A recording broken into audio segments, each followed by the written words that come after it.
আসসালামু আলাইকুম। রিসমাস রান্নাঘরে আপনাদেরকে আরও একবার স্বাগতম নতুন একটি রেসিপি দেখার জন্য। তো আজ আমি আপনাদের জন্য নিয়ে আসলাম খুবই সিম্পল এবং খুব সহজ একটি রেসিপি, ডাঁটা শাকের পাতার বড়া। আর এই পাকুড়া বা বড়া খেতে কিন্তু খুবই অসাধারণ এবং ক্রিসপি হয়। রমজান মাস আসলে প্রায়ই দেখতাম আমার আম্মা এটি ইফতারের আইটেমে করে থাকতেন। আর আজকে আমি আপনাদের সাথে আমার মায়ের রেসিপিতেই করে দেখাবো এই পাকুড়া বা বড়া। তো চলুন তাহলে এই ডাঁটা শাকের পাকোড়া করতে কি কি লাগছে আমার উপকরণ একবার দেখিয়ে নেই।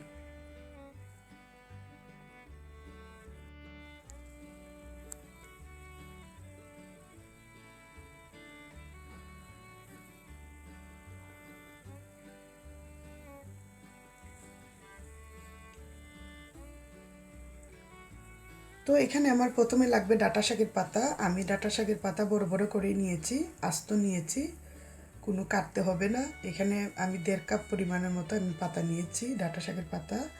আর আমার যা লাগবে, আমার লাগবে এখানে আদা কুচি। আদা দেখতেই পাচ্ছেন আমি লম্বা লম্বা করে কুচি করে নিয়েছি।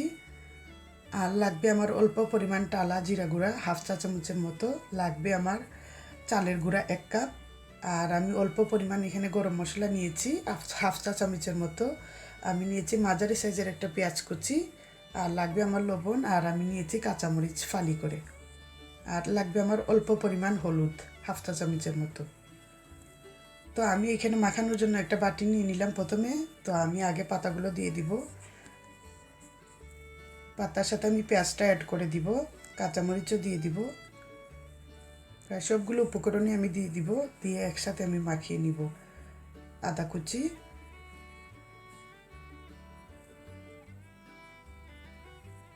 দেখতেই পাচ্ছেন আমি 1/2 চা চামচ পরিমাণ দিয়েছি হলুদ গুঁড়া, তারপর হচ্ছে জিরে গুঁড়া, আর আমি দিয়ে দিচ্ছি গরম মশলা গুঁড়া। দিয়ে আমি অল্প পরিমাণ একটু আলতো করে মেখে নিব। তারপরে আমি আস্তে আস্তে করে চালের গুঁড়া অ্যাড করব। চালের গুঁড়াটা একসাথে অ্যাড করবেন না, তাহলে দলা বেঁধে যাবে। অল্প অল্প করে অ্যাড করতে হবে। আর এটির মধ্যে কিন্তু কোনো পানি লাগতেছে না, মাখানোর মধ্যেই কিন্তু পাতা থেকে পানি বের হবে, সেই পাতায় মাখানো হয়ে যাবে। এই তো দেখতে পাচ্ছেন আমি অল্প অল্প করে সবগুলো মিশিয়ে নিলাম। এখন আমি ভালো করে মাখিয়ে নিচ্ছি। এমনভাবে মাখাতে হবে শুকনো করে, যেন এক্সট্রা পানি বের না হয়। তো এখন আমি ভাজার জন্য একটা কড়াই আগে থেকে বসিয়ে দিয়েছিলাম, গরম হয়ে গিয়েছে। তেল দিয়ে দিলাম আমি যথেষ্ট পরিমাণ, কারণ এটি আমি ডুবো তেলে ভাজবো। তো তেল গরম হয়ে গিয়েছে, দেখতেই পাচ্ছেন আমি দিয়ে দিলাম। আপনারা আপনাদের যে কোনো সাইজের করে দিয়ে দিবেন। তো একে একে আমি সবগুলো দিয়ে দিলাম।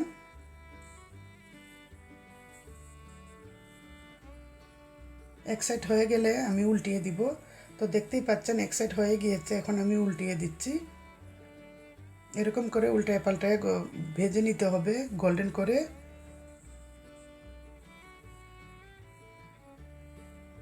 তো এই তো এটি হতে কিন্তু বেশি সময় লাগে না, 2-4 মিনিটের মধ্যেই হয়ে যাবে।